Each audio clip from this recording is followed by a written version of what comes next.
Alright, ladies and gentlemen, my son was born. Raylan Negan is finally here. Been spending the last couple days in the hospital. He had to come out early due to medical complications. You know, they were worried about the mother, so they induced him early. So we're having to stay here a few days, you know, because of preemie, they like to keep an eye on things. But I mean, he's perfectly healthy. He's eating on his own. He's doing everything fine. And he's 5 pounds, 11 ounces of just pure terror, and I love it. And thank God my last relationship ended the way it did, or none of this would have been possible, you know, especially in that relationship because she lacked the functions to do and give me this kind of gift. So, yeah, everything happens for a reason. So, this is a great reason.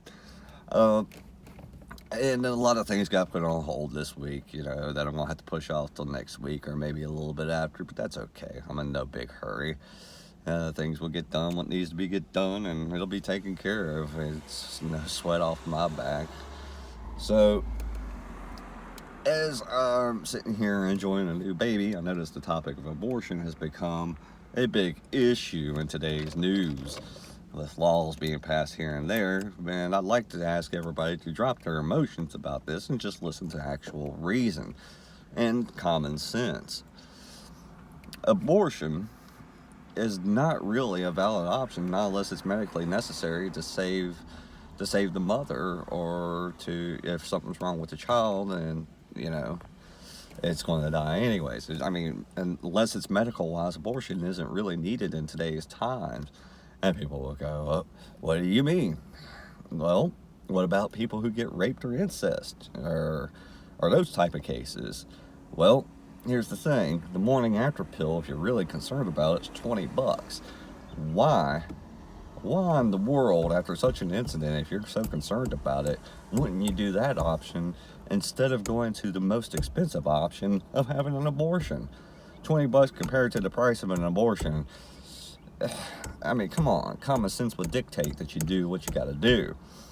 Uh, and as far as my body and my choice goes, where was that attitude when people decided to engage in sexual activity? Seriously, where was that attitude then? Not after everything's said and done and it's too late. Why all of a sudden, you know, after it's too late, do you want to make an issue out of things? If you're really concerned about getting pregnant or not wanting to be pregnant, you do use protection instead of going into the most expensive option of having an abortion and treating it as a valid form of protection, or another form of protection. Oh, if I get pregnant, I'll just go have an abortion. I've heard actual people actually say that, and that is just horrendous. It is. Uh, why? The cheaper options are available to you left or right. What? Pack of condoms, $5. What? You need to get birth control pills? That's not going to cost you nearly anything as much as an abortion will cost you. But I don't know. I just don't get it. I mean, medically, it's not needed. I mean, it's not needed anymore unless it's medically necessary. I just don't get the debate about it anymore. And people just don't seem to understand this. And it's not to sit there and say, well, women shouldn't have a choice. No, you should have a choice. And that choice should be made before you decide to engage in sexual activity, as to, you know, preparations or precautions to prevent a pregnancy. And don't get me wrong, ladies, it's not only the woman's responsibility, it's the man's responsibility too.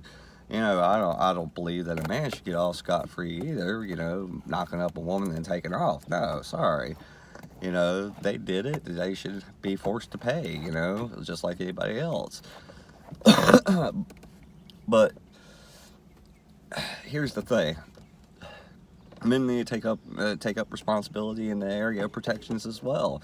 If you're concerned about getting someone pregnant, then why aren't you investing in protections yourself? If you're concerned, you know, about it so much, why aren't you getting morning after pills for the next morning, you know, in case you think that all protection doesn't feel as good. Condoms don't make things feel bad. I hear that lazy ass excuse from men all the time. And it's like, all right, well, it's either be uncomfortable or take the risk. And if you take the risk and you go into it knowing the risk, then that's on you. That's your responsibility. That's nobody else's responsibility but your own. Uh, it's getting outlandish. People should use common sense and have self responsibility for their own actions. Like I said, abortions truly aren't needed unless medically necessary in today's times. Uh, but, people will argue whatever point that they want to argue. What about rape and incest? Well, such an incident happens, get a morning after pill if you're really concerned about it. I mean, you're going to know whether or not you're ready for a baby or not when an incident happens of that nature. So, you're going, I mean, I think that would be on the top list of priorities. Hey, am I pregnant? I make sure, if I am, am I going to keep it? What do I want to do? Is it easy to make a choice that quick? No, it's not easy to make a choice that quick. But you should know yourself well enough to make those kind of decisions, because, it is your body. It is your life. You should know what you're capable of handling and not capable or not ready to handle. So if you're really not capable of handling it, take a morning after pill. This is just getting outlandish. You can argue personal opinion all you want to, but the facts simply state exactly what I'm stating. And I don't mean to piss on anybody's perspectives, but hey, it's the truth. And if it's pissing you off, the truth hurts. I'm Mr. Anger. Y'all have a good one.